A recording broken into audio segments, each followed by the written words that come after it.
کا نام صداقت فریدی ہے. تو ابو بکر صدیق رضی اللہ تعالیٰ عنہ کو دے دینا چاہیے تھا، لیکن اگر ہم حضرت زہرا پاک علیہ السلام کے حق کو تسلیم نہیں کرتے تو ہمارا دین ختم ہو جائے گا. تو ہمارے لوگ پڑھتے ہیں لا رسول اللہ علیہ رسول.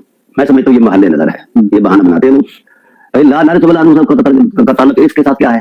کہتا ہے اگر سیدہ زہرا رضی اللہ تعالیٰ عنہ کا حق تسلیم نہ کیا جائے تو ہمارا دین ختم ہو جائے گا. اس میں تو کوئی دو رائے ہے ہی نہیں. کس نے کہا کہ سیدہ زہرا کا حق جو ہے وہ نہیں دیا گیا؟ ظالم شخص. پھر آگے کہتا ہے لا نارس ولا نورس، یہ محل نظر ہے. لعنت اللہ القاذبین، یہ کس نے روایت پیش کی ہے؟ اہل سنت نے لا نارس ولا نورس کا پیش کی ہے.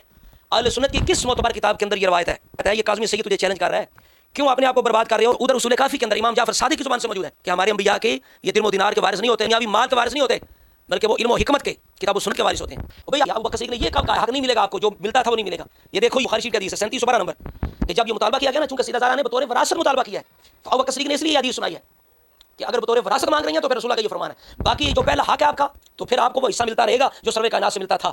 بطور وراثت مطالبہ فرما رہی تھی، جس طرح امہات المومنین نے مطالبہ کیا.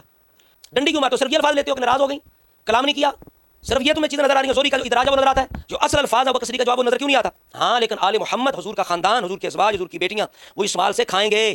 اگر وہ یہ کہتی ہیں کہ جو رسول ہمیں حصہ دیتے تھے اس کا ہمیں نگرانی دے دی جائے تو اور بات تھی. وہ طور وراثت مانگ رہی تھی. ابو بکر صدیق نے کہا اس انداز سے نہیں مل سکتا، جو رسول دیتے تھے وہ ملے گا، اس سے زیادہ نہیں ملے گا. آگے ادھر کیا پیش کیا؟ رسول کی سنت پیش کی. میں سنت رسول کی تھی، پھر ابو بکر، پھر عمر عثمان کی سنت تھی، اسی کو مولا علی نے اپنے دور میں اپنایا اور فدق کو کسی کی وراثت نہیں بنایا. ظالم شخص.